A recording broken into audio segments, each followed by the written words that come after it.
With over a decade of experience in administration and marketing, Galy Vega is a highly creative and passionate professional who takes pride in helping individuals and businesses achieve their goals. In 2011, Galy decided to venture into entrepreneurship by starting her own online business. Initially, she started by taking on small administrative tasks from home.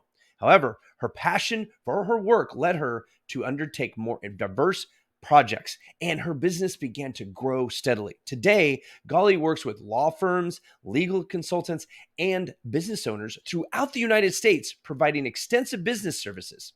Let's see what makes Galy so buzzworthy.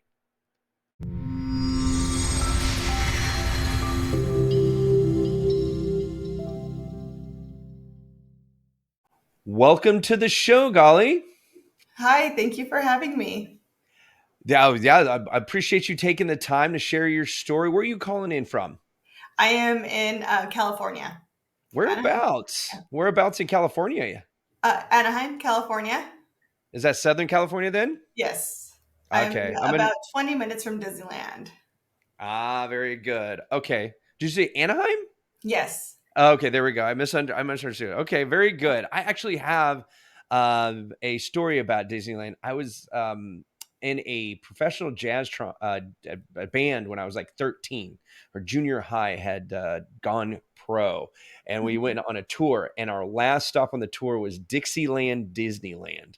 And we played on stage in the middle of there with golf, like little flat caps and branded T-shirts. The whole night. It was hilarious. This is back in the So 80s. cool.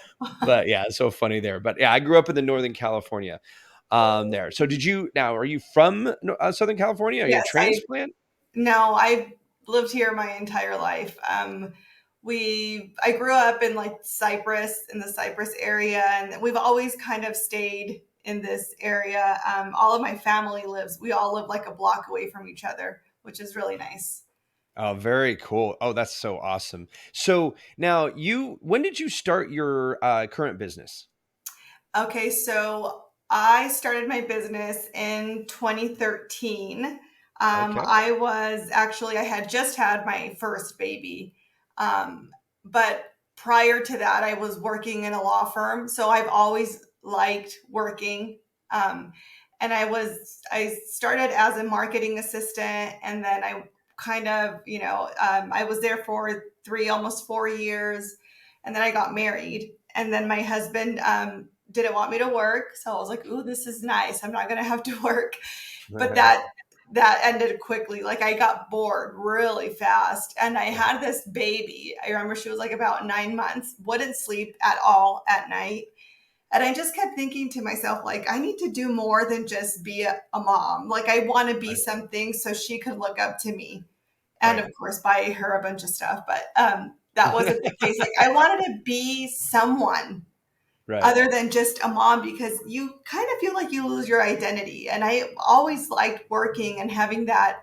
Well, I was used to having the 9 to 5 job and just being really busy. And I was just like home all day changing diapers and doing chores. And that got Mhm. old really quick. So then I reached out to my old boss and I asked her, like, hey, I remember she had left the company at the time. Do you need anyone to help you with your business? She was like, you know what? I do have a couple things that you can help me with, but it was like a one-time project and it was Mhm. done.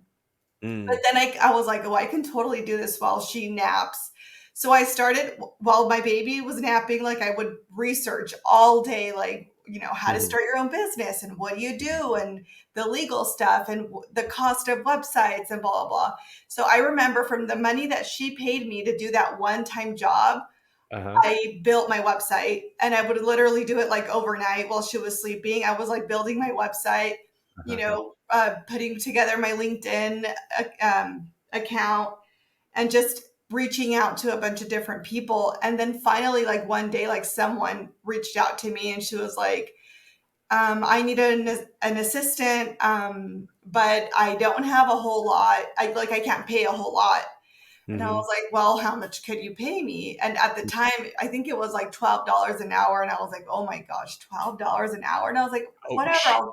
Yeah, it was almost offensive, but I was like, I'm going to learn to be a virtual assistant because I had no idea what I was supposed to do. So I took it on and I was with her for about 9 months, and I would Okay. literally work with my baby like crying and screaming in my ear sometimes, and it was like really stressful. But and then like I had to like have someone help me, and then like I ended up leaving that job because I just thought like, okay, I have to do too much and it's only $12 an hour.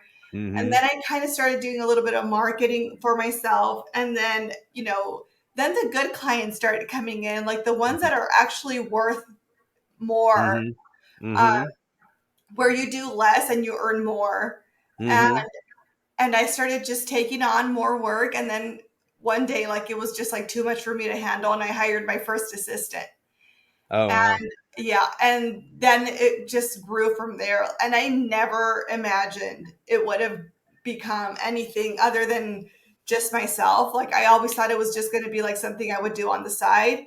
And it was Uh-huh. just word of mouth. Like people That's started awesome. recommending me, and then law firms started reaching out, like, "Hey, I heard your name in a marketing event. We need an assistant for this big event we're having." Mm-hmm. And it just started coming in, and people like even knew who I was, and I had never even heard of them, but they had heard my name in like a conference, and I was like, Nice. wow, this is really cool. Like I'm starting to get known, in law firms, like at their small events in Mm-hmm. Orange County, which I thought was pretty cool.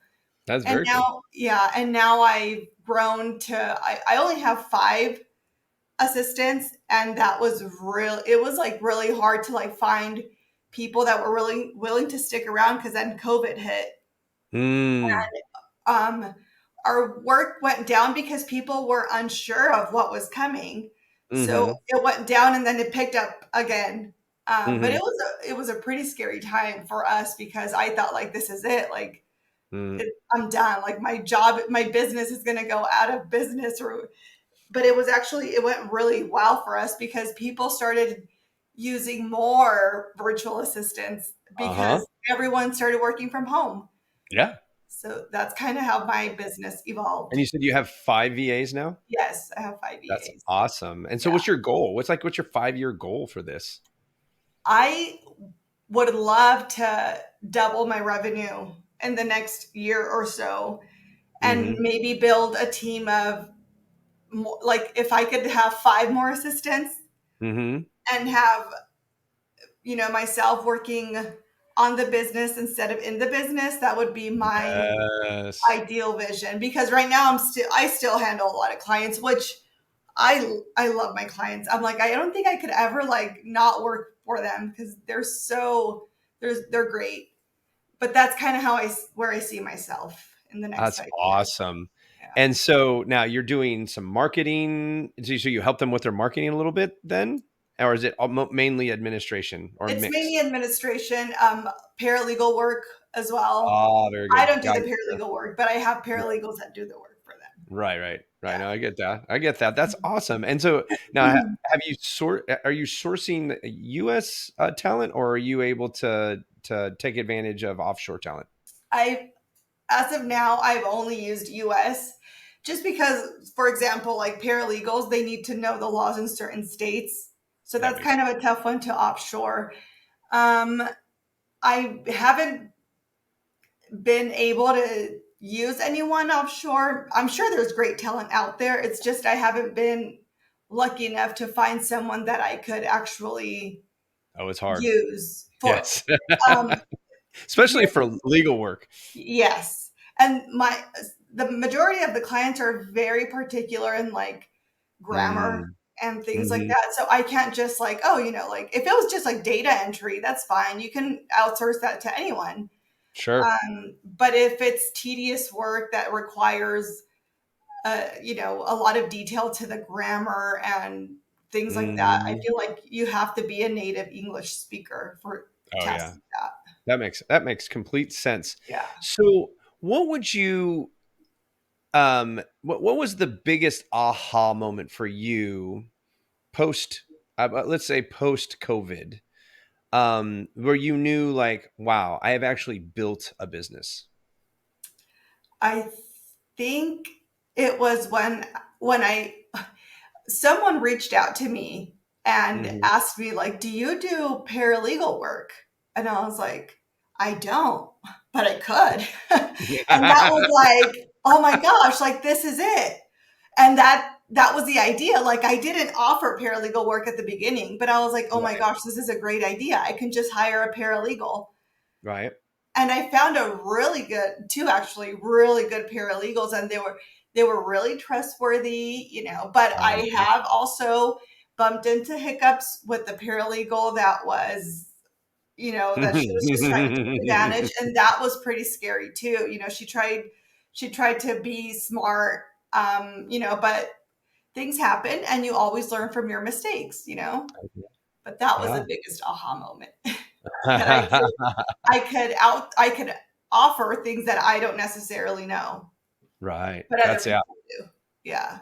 That's awesome. So now you've become this talent agency for law firms and the administrative side of things. That's amazing. So what do you think has to happen for you to get from right now where you're at, with the five VAs and your current revenue to Mhm. get to double the revenue? What do you think has to happen for you to get from here to there? Well, I think I probably should work on my marketing, which I haven't done in a while now. But I think you need to attract the kind of clients that you want.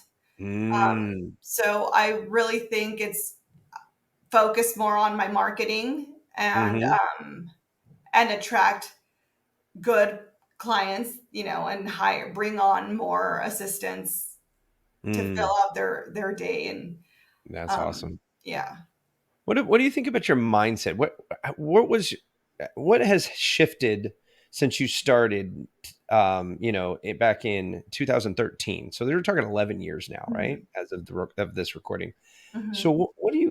what's the biggest mind shift you've had over the last 10 years in Okay, owning that's your a own business? really good question. So I used to be really scared of Mm, making mistakes, and I wouldn't take on certain things because I was like, no, what if I like mess up? What if they don't like it? What and I would say no to so many things because I was so scared that I wasn't qualified. mm, mhm, And I got mhm, over that fear, and my business has grown so much. I mean, just like the paralegal, I would have been, if they would have asked me 2 years into my business, I would have been like, oh no, that's not what I do. And I would have been so scared to take that on because one, you're dealing with attorneys, and two, I mhm. had no idea. Right. So I think fear Yeah. was definitely the first one. I was so scared of making mistakes or Mm, making yeah. legal mistakes, especially. Oh yeah. Well, I mean, yeah, in that realm, I could see Yeah. that being a natural fear, right? Yeah. But we all know that, in any industry, mistakes will happen. When Yes. humans are involved, mistakes will happen. Shoot, we have AI out there now that makes mistakes, right? Yeah. We hear about the AI hallucinations and whatnot, Yeah. So yes, it's okay to make mistakes. And I also think that, if we don't make mistakes, we can't really grow because we really do get the biggest growth through our failures, right? We do. And I'm in marketing, so I tell my clients all the time, it's like, if we're not failing, we ain't trying.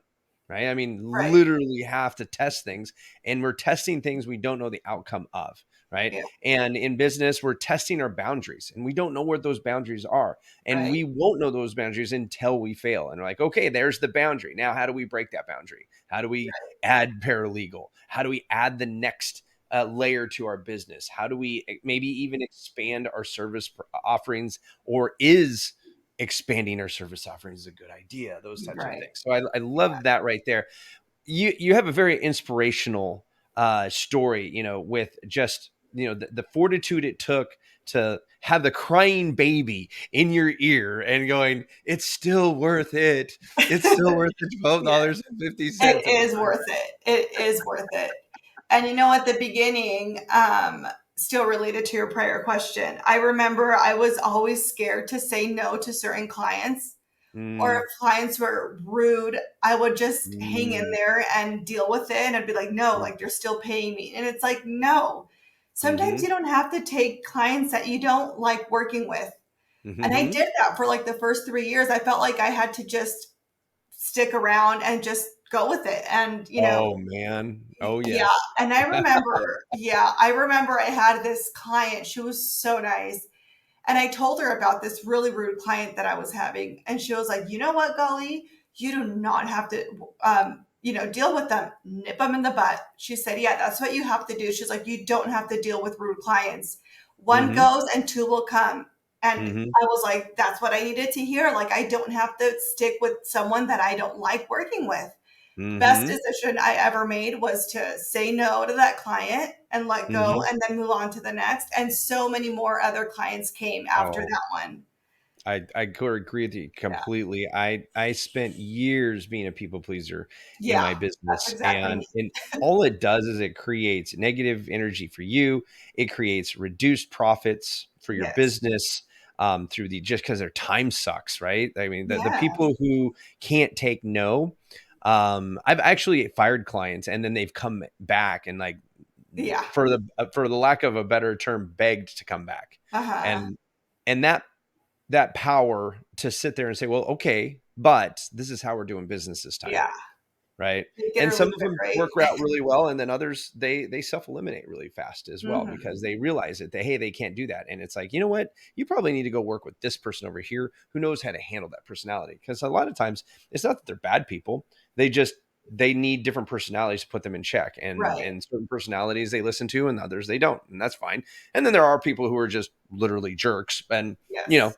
and the more power to them and hope them the best, but I also believe in karma, so it's right Yes, there. definitely. So if somebody was starting their business or they were in your shoes today, right, they're a brand new mom and they're thinking, I want to be a mompreneur because I want to be that shining example for their child, and they just don't know if they should do it. What would you tell that person? I would say do it. It's going to be hard. It won't be easy. But it's so worth it because it's a sense of satisfaction where your baby is going to eventually grow up and then you have this thing you created for yourself and your kids look up to you for that. Like you created something from the ground up and it's worth every ounce. Like I always tell myself like I can't believe where I've gotten. Like I never thought it would evolve to anything. I would say keep pushing. There's going to be good days, there's going to be bad days, but just keep pushing.